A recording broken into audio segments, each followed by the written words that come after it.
Olá, pessoal! Nesse vídeo, nós vamos fazer um resumo do que nós já vimos até aqui. Esse conteúdo está relacionado ao capítulo 1 do livro do Patrick, ok? Bom, se você não viu ainda os vídeos, volta lá, vê a sequência direitinho para depois ver esse resumo, tá bem? Ah, e se você ainda não se inscreveu no nosso canal, não se esqueça de dar o like nos nossos vídeos, se inscrever no canal e ativar o sininho. Assim você terá a oportunidade de ser avisado assim que nós postarmos novos vídeos, está bem? Bom, o que nós vimos até aqui nesse capítulo 1 do livro do Patrick? O que se fala, né? Se fala sobre fármacos e alvos de fármacos, uma visão geral. Primeiramente, nós definimos drogas. O que são drogas, né? Então, drogas atuam em alvos moleculares localizados na membrana celular das células ou dentro das próprias células. Então, nós falamos sobre a estrutura celular e aonde esses alvos podem estar localizados.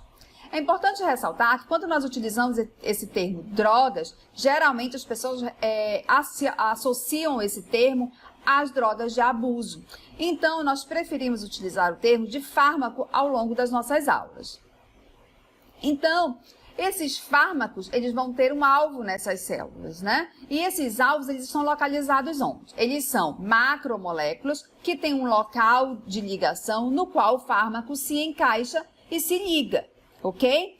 Esses alvos, eles podem estar na membrana da célula ou lá dentro. E isso vai determinar o tempo que essa molécula vai promover o seu efeito, o tempo de resposta desse fármaco. A maioria dos fármacos se liga aos seus alvos por meio de interações intermoleculares, ok? Então, eu tenho o meu alvo aqui, a minha macromolécula.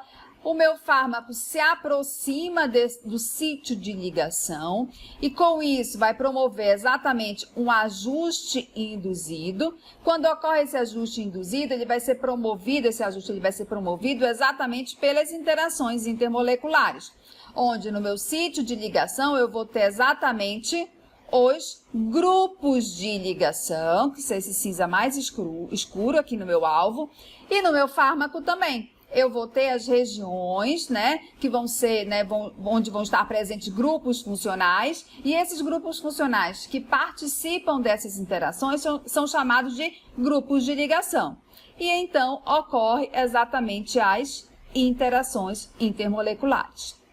E o que é a farmacodinâmica? É o estudo de como os fármacos interagem com os seus alvos e produzem um efeito farmacológico. Então, no momento em que eles estão interagindo, está ocorrendo essas interações, vai promover esse efeito farmacológico, ok? Então, quem estuda isso é a farmacodinâmica, desde o seu local de ação, o mecanismo de ação e a produção desse efeito farmacológico. Então, as interações intermoleculares, nós temos vários tipos. A primeira que nós estudamos foi as interações eletrostáticas ou iônicas, que ocorrem entre grupos de cargas opostas. Por exemplo, no meu fármaco eu vou ter um grupo funcional carregado negativamente e no meu alvo eu posso ter um resíduo de aminoácido carregado positivamente. E com isso ocorre a interação entre as moléculas. E da mesma forma o contrário. Meu fármaco carregado positivamente e o meu alvo carregado negativamente. Com isso ocorre a interação das cargas opostas. Um outro tipo de interação intermolecular que nós estudamos foi as interações de hidrogênio, que ocorrem entre o átomo rico em elétrons e o hidrogênio com deficiência de elétrons. Então, aqui eu vou ter esse hidrogênio deficiente de elétrons, aqui no meu fármaco, e essa deficiência de elétrons, ela é promovida exatamente pelo átomo eletronegativo, em que ele vai atrair esses elétrons, ok?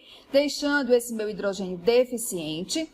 E lá no meu alvo eu vou ter o quê? O heteroátomo, que vai ser rico em elétrons. E com isso ocorre exatamente a interação em um átomo rico em elétrons com o hidrogênio, deficiente de elétrons. Da mesma forma, o contrário. Meu fármaco ele pode ter esse heteroátomo rico em elétrons e lá no meu alvo vou ter esse hidrogênio que está ligado a um átomo, né, que é eletronegativo, então ele vai atrair esses elétrons e o hidrogênio ele vai ficar, né, com essa deficiência de elétrons, então ocorre a interação entre as moléculas, ok? O grupo funcional que fornece o hidrogênio para uma interação de hidrogênio é chamado de doador de ligação de hidrogênio. Então, aqui no meu grupo, no meu fármaco, esse hidrogênio aqui que vai participar dessa interação de hidrogênio, esse grupo aqui, ele vai ser chamado de doador de ligação de hidrogênio.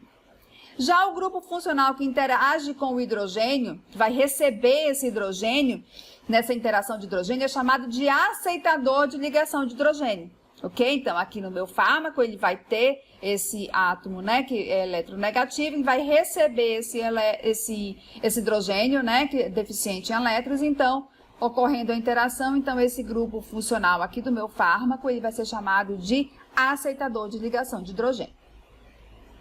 As interações de Van der Waals ocorrem entre regiões não polares das moléculas, né? E são causadas por interações de polo transitórias.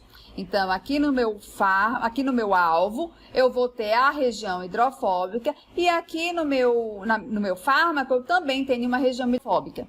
A partir do momento que ocorre essa aproximação, o que vai acontecer? Exatamente o momento de polo em ambas as moléculas, né? Então, aqui no meu fármaco, tendo esse momento de polo, a partir do momento que ele se aproxima do meu alvo, acontece o momento de polo, o dipolo induzido, ok? E com isso ocorre a interação, né?